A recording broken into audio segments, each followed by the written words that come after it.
할렐루야. 따라서 하나님, 오늘도 큰 은혜 주옵소서. 아멘. 사람들이 짐을 들면 무겁잖아요. 그렇죠? 홈플러스에서 이마트에서 물건을 샀는데 손에 딱 들고 오다 보면 팔이 아프단 말이에요. 이 짐의 특성, 무겁다. 그죠? 근데 물건만 그런 게 아니에요. 때때로는 질병이 짐이 됩니다. 여러분 병 걸려보세요. 얼마나 삶이 무겁고 힘이 듭니까? 그죠? 경제적으로 쪼들려 보세요. 그것도 짐이 돼요. 그것도 무겁고 힘이 들어요. 인간관계가 어려워도 짐이 됩니다. 아이들 공부할 때 그것도 짐이 되죠. 그런데요, 뭐니도 인생의 가장 무거운 짐은요, 죄의 짐입니다. 죄의 짐. 그래서 죄의 짐을 지고서 고나거든 내 마음속에 주 영접하며, 이 죄의 짐이라는 게 나와요. 이 죄의 짐이 왜 무거우냐? 이 죄의 짐을 지면 하나님과 우리 사이가 차단이 돼요. 무거울 수밖에 없죠. 이사야 59장 1절과 2절입니다. 여호와의 손이 짧아서 구원하지 못하심이 아니요 귀가 둔하여 듣지 못하심이 아니라 너희 죄가 너희와 하나님 사이를 갈라놓았고, 죄는 하나님과 우리를 갈라놓고 그 죄악이 그 얼굴을 가리워서 너희로 듣지 못하시게 함이리. 내가 내 마음에 죄악을 품으면 주께서 듣지 않으시리라. 이 죄의 짐이 무거울 수밖에 없는 이유죠. 이 죄가 있으면 평안이 사라집니다. 기쁨이 날아갑니다. 두려움에 근심에 종이 됩니다. 특별히 마귀의 종으로 답니다. 죄를 지면 그다음부터 마귀가 고삐를 잡을 수 있는 기회를 가지게 되는 거예요. 이 죄가요, 마귀가 파고들고 우리를 공격하고 끌고 갈 수 있는 합법적인 통로가 될 수가 있거든요. 이 죄는 무엇보다 우리에게 죽음을 가져다 줍니다. 여러분, 사람이 죽는 이유는 나이 들어서 병 들어서 죽는 게 아니라고 그랬어요. 사고 나서 자연재해 때문에 죽는 게 아니라고 그랬어요. 예수 믿는 사람들은 성경적인 대답을 해야 된다고 제가 말씀을 드렸어요. 사람이 죽는 이유는 죄 때문입니다. 죄의 싹은 사망이요 너는 흙이니 흙으로 돌아갈지어다. 한 사람으로 말미암아 죄가 세상에 들어오고 죄로 말미암아 사망이 왔나니, 죄로 말미암아 사망이 왔나니. 그럼 왜 모든 사람이 죽느냐? 이와 같이 모든 사람이 죄를 지었으므로 사망이 모든 사람에게 이르러느니라. 왜 모두가 죽어요? 모두가 죄를 지었기 때문에. 죄의 삭은 사망인데 죄 짓지 않은 사람이 아무도 없으니까 이 죄 때문에 죽을 수밖에 없는 거예요. 이거는 과학이 아무리 발달해도 어쩌지 못합니다. 문명이 아무리 성장을 해도 어쩌지 못합니다. 의술이 기술이 아무리 뛰어나져도 어쩌지 못합니다. 하나님이 정하셨어요. 한 번 죽는 것은 사람에게 정하신 것이다. 그리고 죄 때문에 죽고 죽음 후에 심판을 받게 되는 거예요. 그러니 세상에서 가장 무거운 짐은, 가장 곤란한 짐은 바로 이 죄의 짐이거든요.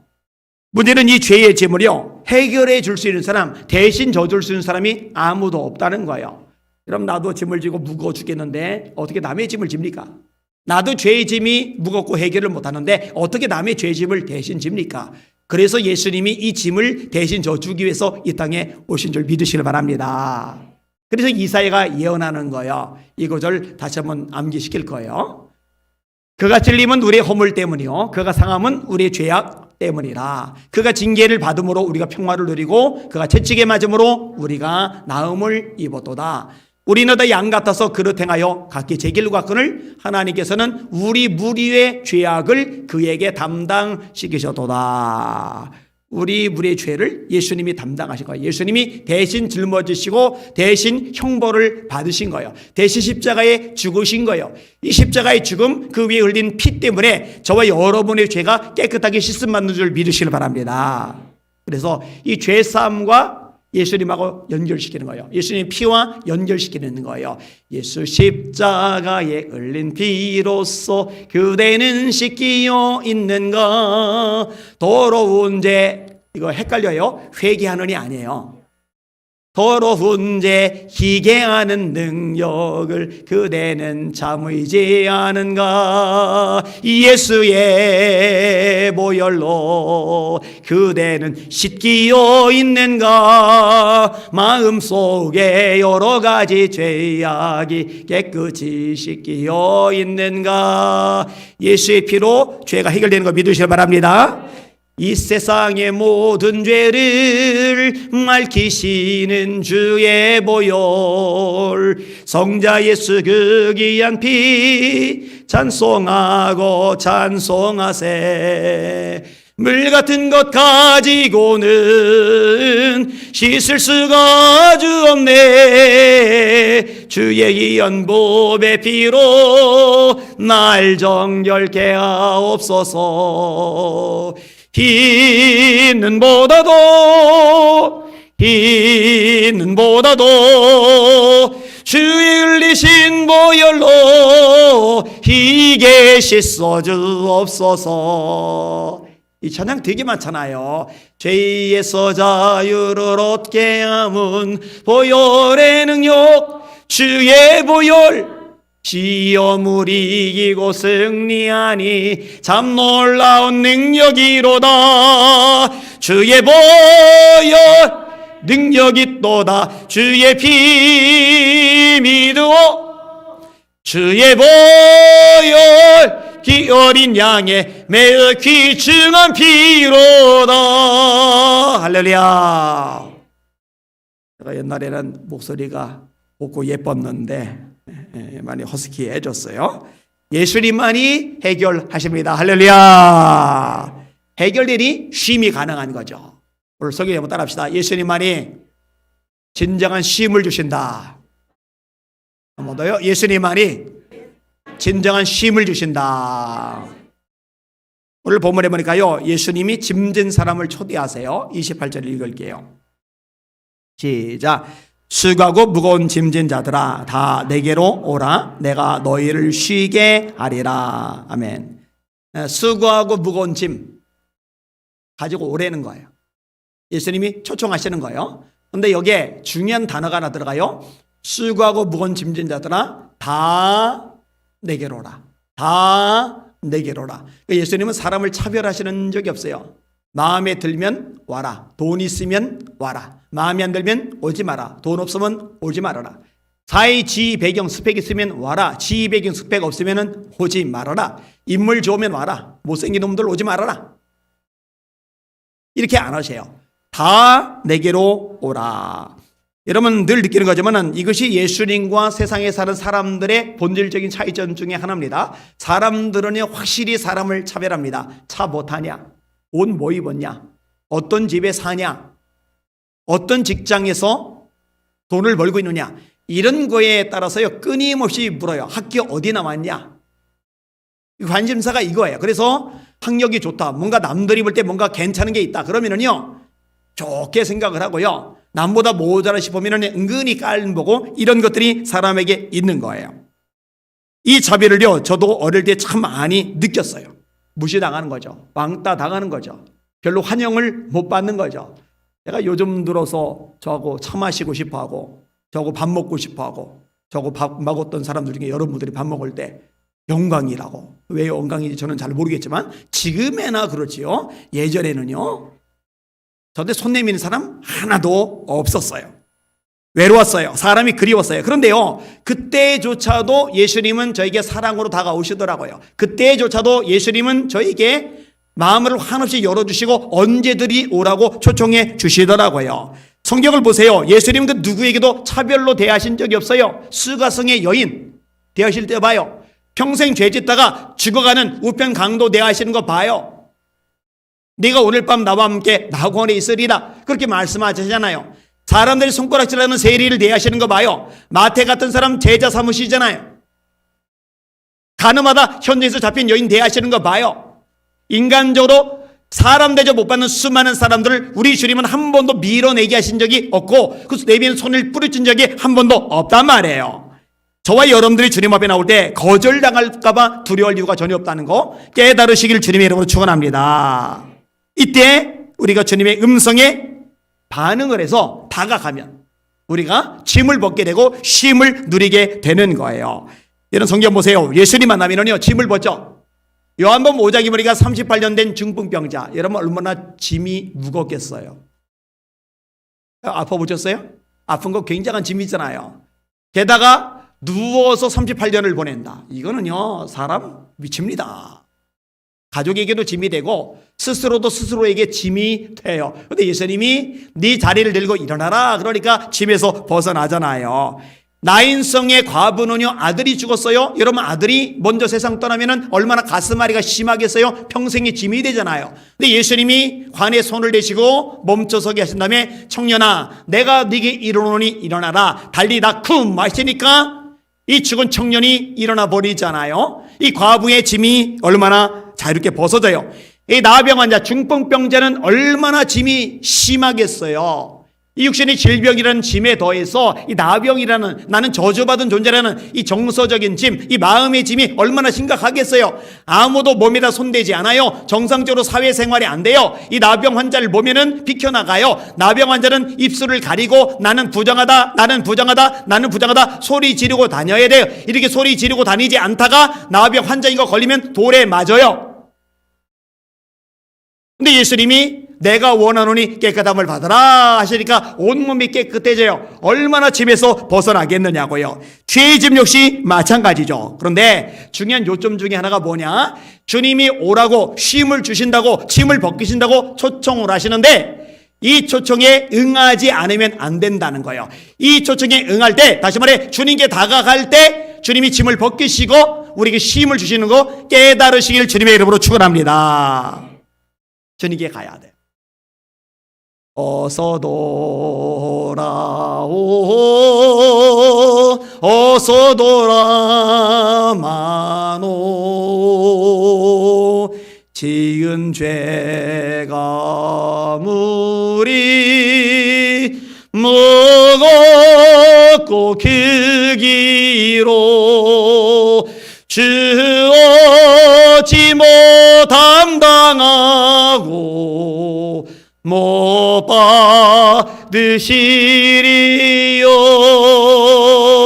우리 주의 넓은 가슴은 하늘보다 넓고 넓어. 저는 예수님 때문에 죄의 짐을 벗은 지가 오래되었고 이 주님 안에서 주님과 동행하며 산 지도 오래되었는데도 이 찬양이 지금도 그렇게 좋더라고요. 어서 돌아오, 어서 돌아마노. 우리 주는 날마다 기다리신다오.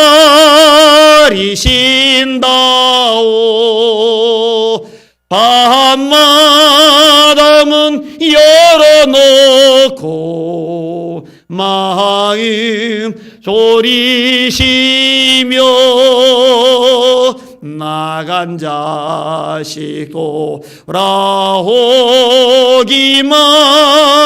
밤새 기다리신다오. 때때로 사람들 중에요, 주님 앞에 나가고 싶은 마음이 있는데 나는 너무 더러웠어. 나 같은 인간을 주님이 받아줄까? 사람에게 당한 거절감이 너무 크고 그동안 받았던 상처의 아픔들이 너무 깊어서 주님조차도 나 같은 인간은 용납하지 않을 거라고 지레진작 단정을 지어놓고 주님께 다가갈 용기를 못 내는 사람들이 생각보다 많아요. 저와 여러분들이 그런 사람과 예수님 사이에 다리 놔주는 이런 화목하게 하는 사명을 감당해야 될 줄 믿으시길 바랍니다. 주님이 기다리신다고. 혼자 짐 때문에 괴로워하지 말라고, 지체하지 말라고, 절망하지 말라고, 우려하지 말라고, 자포자기하지 말라고, 포기하거나 주저앉지 말라고. 주님께 가면, 네 짐 들고 주님께 나아가면 주님이 네 짐을 벗기시고 널 쉬게 해주실 것이라고 전달해주는 다리가 되시기를 주님의 이름으로 축원합니다. 그게 저와 여러분의 사명이죠.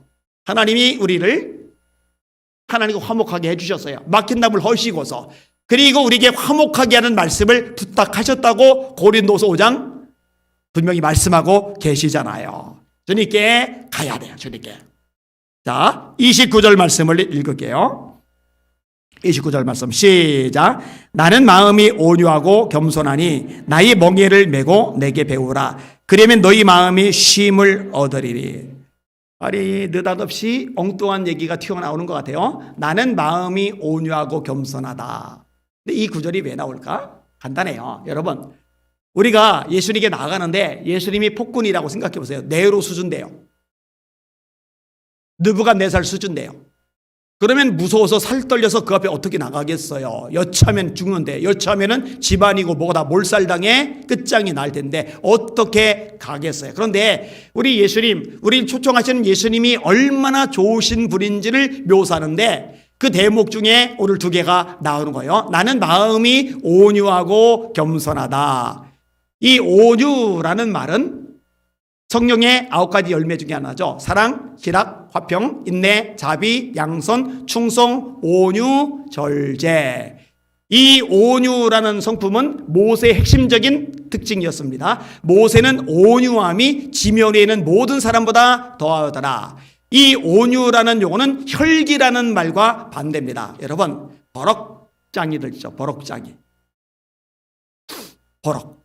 화를 잘 내고 혈기를 잘 내는 사람은요, 같이 있기가 부담스러워요. 언제 불똥이 뜰지 몰라요. 언제 화살이 날아올지 몰라요. 언제 저놈의 인간이 승질 부려서 내가 상처받고 마음이 상할지를 몰라요. 그런데 누군가 마음이 온유하다 그러면은 그 사람은 나를 품어줄 수 있거든요. 용납하고 이해하고 배려를 해줄 수 있거든요. 그게 온유한 사람이 가능한 거예요. 팔복에도 나와요. 그래서 온유한 사람은 복이 있나니 땅을 기업으로 얻을 것이며, 굉장히 아름답고 좋은 성품, 그게 온유입니다. 온유. 이 온유한 사람에게는 다가갔을 때 불이익을 당하거나 불똥이 튈 이유가 전혀 없는 거예요. 예수님이 말씀하세요. 나는 마음이 온유해. 그다음에 예수님이 뭐라고 말씀하세요? 나는 마음이 온유하고 겸손하니. 여러분, 교만한 사람은요, 같이 있기가 부담됩니다. 교만한 사람은요, 사람을 무시합니다. 독소를 잘 퍼부어요. 자기가 최고인 줄 알기 때문에 남들을 깔봐요. 그리고 상대의 눈빛에서, 표정에서, 말투에서 나를 깔본다는 느낌을 받는 순간 기분이 확 상합니다. 우울해져요. 이 감정이 디프레스 되는 거예요.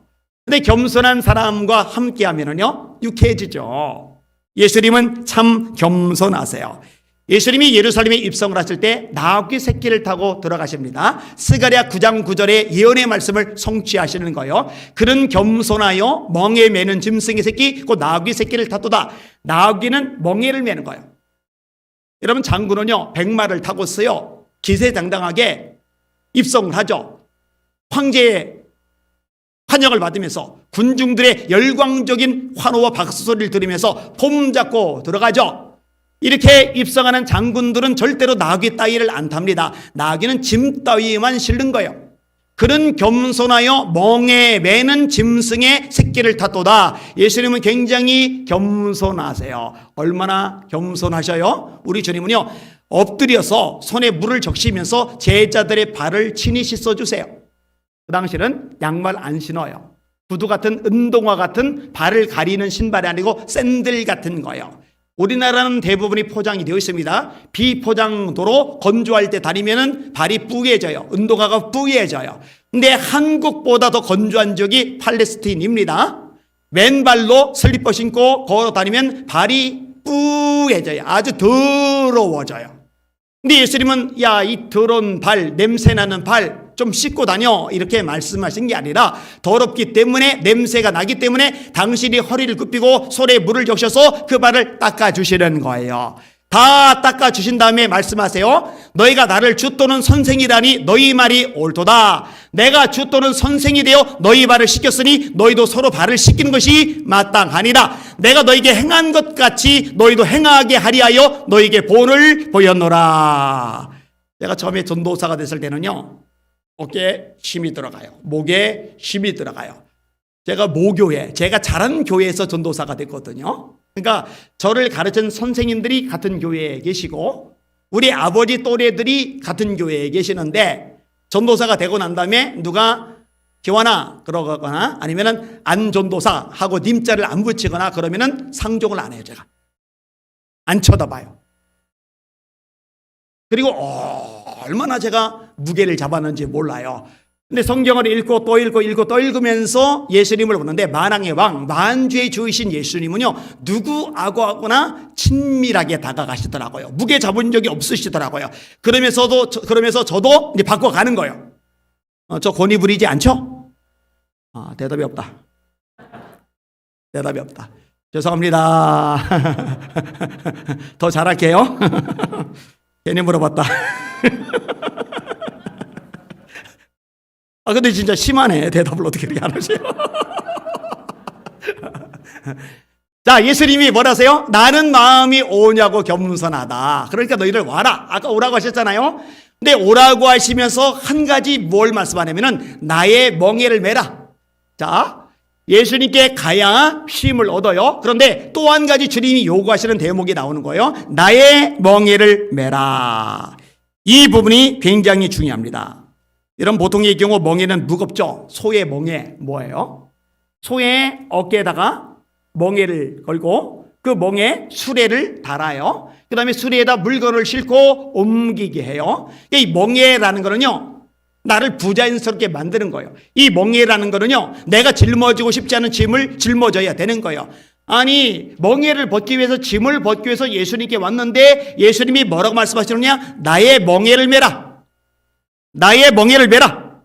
이렇게 말씀하시는 거예요. 근데 기억하세요. 예수님이 온유하고 겸손하신 분이죠. 이 구절이 왜 나왔느냐?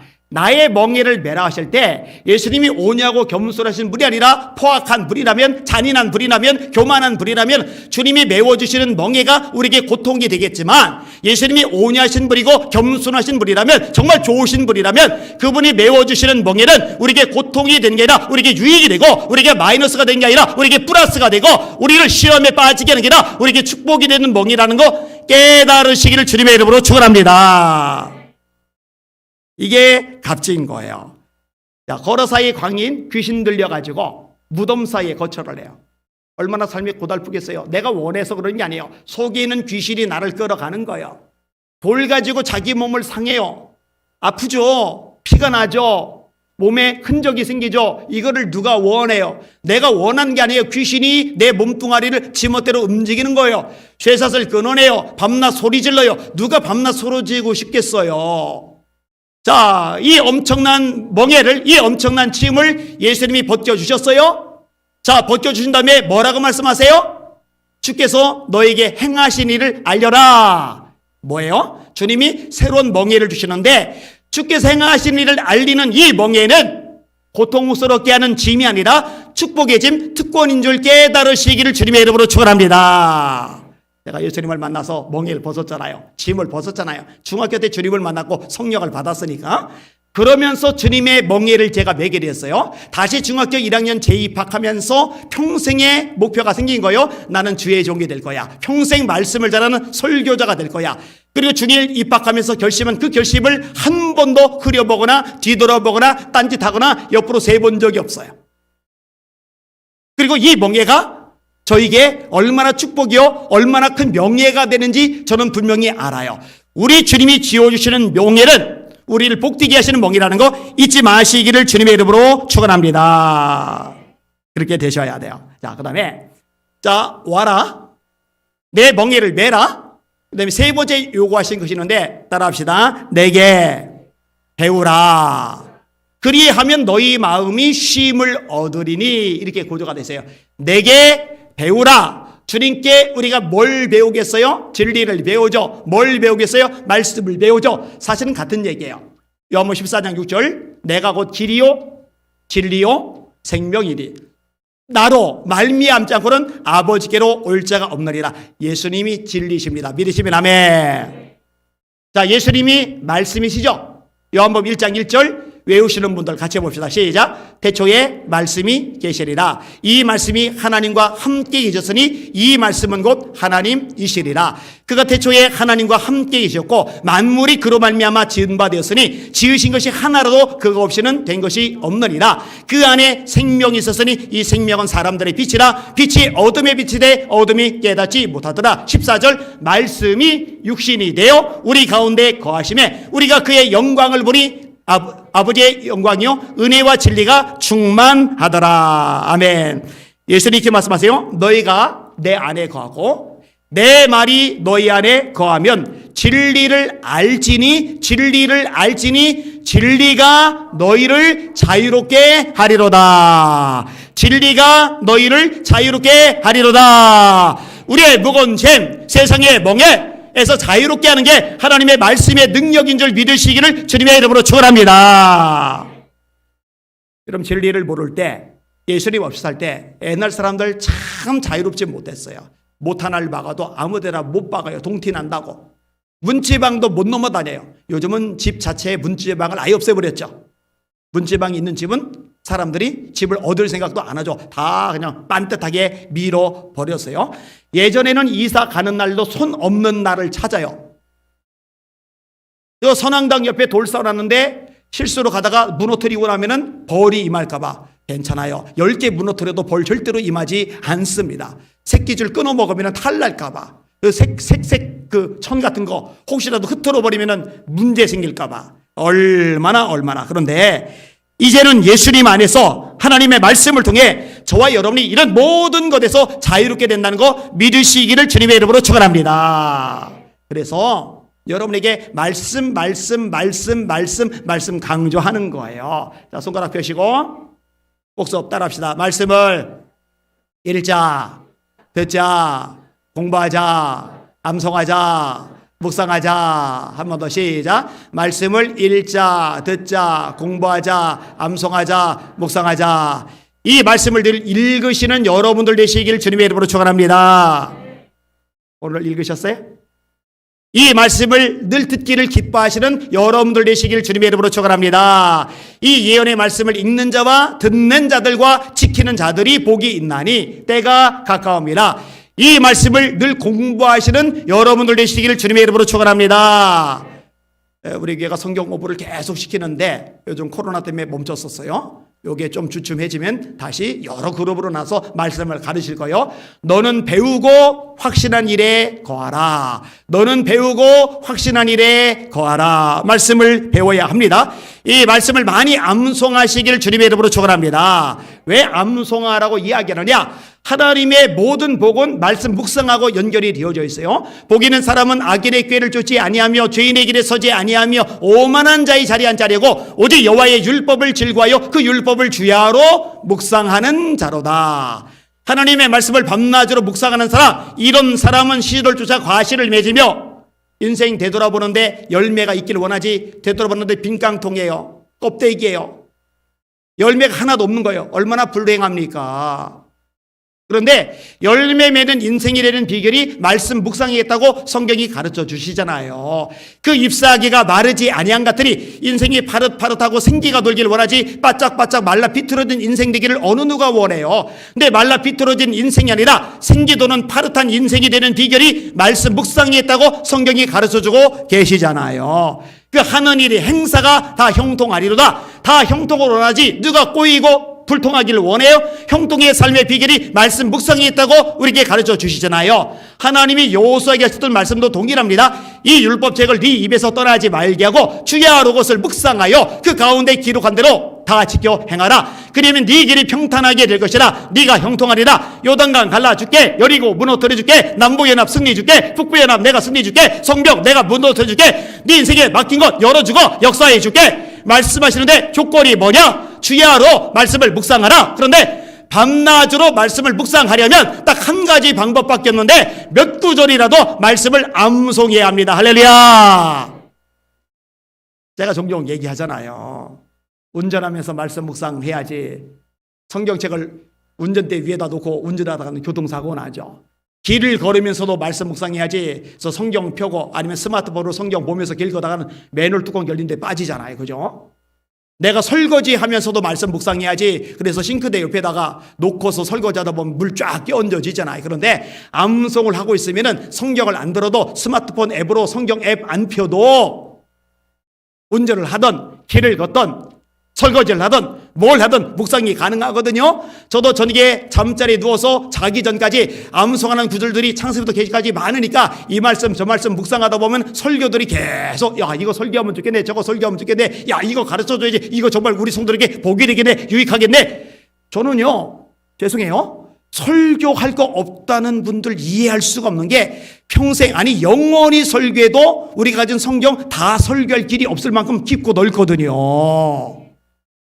여러분 말씀 암송에 열심을 내시는 여러분들 되시기를 주님의 이름으로 축원합니다. 그렇게 되셔야 합니다.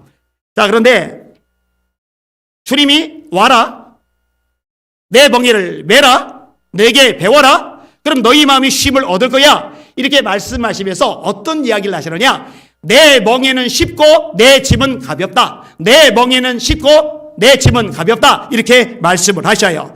그런데 성도들 중에 때때로 목사님, 교회에서 신앙생활하면서 진 짐이, 멍에가 때때로 너무 무거운데요, 쉽지 않고 어려운데요, 이렇게 말씀하시는 분들이 있거든요. 왜 그럴까? 이 해결책은 뭘까? 여러분 알려드릴게요. 잘 들으세요. 내 힘으로 멍에를 메고 내 힘으로 짐을 지려면 힘들고, 하고 싶지 않은데 억지로 메고 억지로 짐을 지려면 힘든데, 하나님이 주시는 힘으로 메고 멍에를 지면은 힘들지 않고, 주님 말씀대로 정말 쉽고 가볍고, 그러면 내가 기쁨으로 기꺼이 짐을 지고 멍에를 메면은 하나님이 가볍게 쉽게 만들어 주신다는 거, 이거 경험하시는 여러분들 되시기를 주님의 이름으로 축원합니다. 그래서 신앙생활은요, 재밌어야 돼요. 신이 나야 돼요. 얼굴에 기쁨이 있어야 돼요. 여러분의 얼굴이 햇살처럼 기쁨으로 충만해지시기를 주님의 이름으로 축원합니다. 세리구의 박광보 목사님의 글을 제가 읽었어요. 이분이 목회를 시작을 하는데 주변에서 말려요. 키가 163cm, 몸무게가 48kg, 몸이 연약해요. 목회는커녕 생활하기도 힘들 텐데 무슨 목회를 하려고 그러느냐. 여러분 아시다시피 목회자가 생각보다 막강한 체력을 요구로 합니다. 막강한 체력을 요구를 해요. 그래서 최성도 목사님이 맨날 죽으려고 그러는 거예요. 막 힘들어가지고.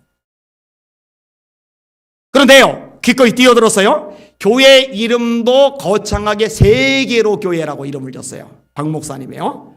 저기 부산의 유명한 손 목사님 아니에요. 나처럼 볼품없는 사람도 하나님이 들어서시면 세계적인 목회를 할 수 있다는 걸 보여주고 싶어서 스케일 크게 세계로 교회라고 이름을 진 거예요. 이름과는 어울리지 않게 낡은 옛날 가옥을 개조한 가정교회에서 시작을 합니다. 그런데 교회가 부흥을 해요. 1년에 30명. 여러분 1년에 30명이면 엄청난 부흥을 한 겁니다. 이거는 보통 일이 아니에요. 목회는 행복해요. 근데 7살짜리 큰아들이 느닷없이 교통사고를 당해요. 뺑소니에 치여서 뇌사 상태가 됩니다. 이 아들 치료하느라 정신이 없어요.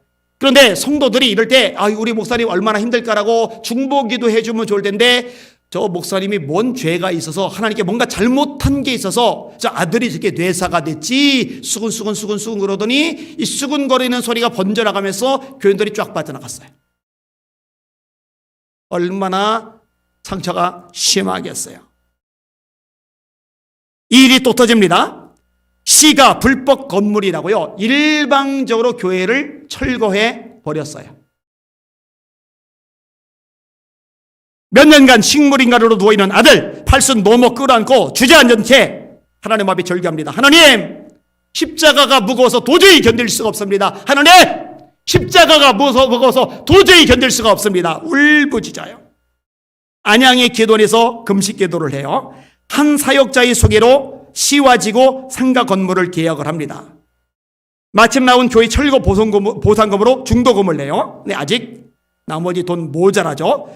그러다가 두 번째 개척 예배를 시작하고 예배를 드리는데 결국 아들이 세상을 떠나요. 충격을 받죠. 가슴앓이가 얼마나 크겠어요. 자식이 먼저 죽으면 땅이 아니라 가슴에 묻는다고 하잖아. 이거는 감당하기 참 어려운 일이죠. 근데 일이 또 터져요. 다음에 IMF 외환위기가 닥칩니다. 건설업체 연세 도산 여파로 교회가 입전 상가 건물 소유주인 YW사도 부도설이 돌아요. 건설사가 부도나면 세계로 교회도 분해된다. 이 소문이 퍼져요. 이분은 성도들 복이 별로 없는 것 같아요. 다시 죽어라고 목숨 걸고 해서 80명까지 성경을 했는데 이 80명의 성도들 중에서 하나씩 둘씩 막 교회를 쭉쭉 빠져나가기 시작하는 거예요. 또 울어요. 한없이 울어요. 근데 포기를 안 해요. 주님께 다가가는 거예요. 여러분 짐을 가졌을 때는요, 포기하면 안 돼요. 그때는 주님께도 바짝 다가가는 거예요. 그러면서 어떤 기도를 드리느냐. 하나님, 이 W 건설사가 망하지 않게 하여 주옵소서. 이 W 건설사가 망하면 교회도 그냥 보증금도 못 받고 날아가 버리니까, 그래서 W 건설사가 망하지 않게 해달라고 남은 교인들과 더불어 더 기도에 목숨을 거는 거예요. 하나님, 이 W 건설사가 망하지 않게 하여 주시옵소서. 이러는 거예요. 이왕 교회 문을 닫을 거 건설사에 가서 부탁이라도 해보자. 손에 최대한 덜 보도록. 그래서 건설사 찾아가는데 사장이 만나주지도 않아요. 그냥 도는 게 아니라 편지를 남기고 돌아와요. 그리고 몇 달이 지나가는데 한 통의 전화가 걸려와요. 이렇게 말합니다. 이런 일은 전에도 없었고 앞으로도 없을 겁니다. 잔금을 받지 않을 테니 등기 비용만 준비해서 등기에 가세요. 뭔 얘기예요? 이 건물이 완전히 넘어가는데 넘어가기 전에 건설 사장이 교회 건물만은 교회 쪽으로 소유 명의 이전을 해주겠다는 거예요. 나머지 잔금조차도 아예 안 받고. 왜 그러나 했더니 하나님, Y건설사 망하지 않게 해주세요. 이 기도를 목사하고 성도들이 그렇게 열심히 한다는 소식이 이 Y건설사 사장 귀에 들어가면서 너무 힘들고 미칠 지경인데, 그 교회 목사와 성도들이 자기 건설사에 위해서 그렇게 기도한다는 얘기 들으면서 그게 그렇게 고마워가지고 그렇게 해버린 거예요. 교회를 떠났던 성도들이 이제 생각이 바뀐 거예요. 세기력교회는 하나님이 함께 하시는 교회다. 하나님 역사하시는 교회다. 하나님 축복하시는 교회다. 이런 교회라면 우리가 함께 동참해야 우리에게 유익하지. 얄밉긴 하지만 그래도 오는 게 낫죠. 그죠? 얄밉긴 하지만 그래도 같이 믿음 생활하는 게 낫잖아요. 그러면서 이 교회가 성장을 하기 시작을 해요.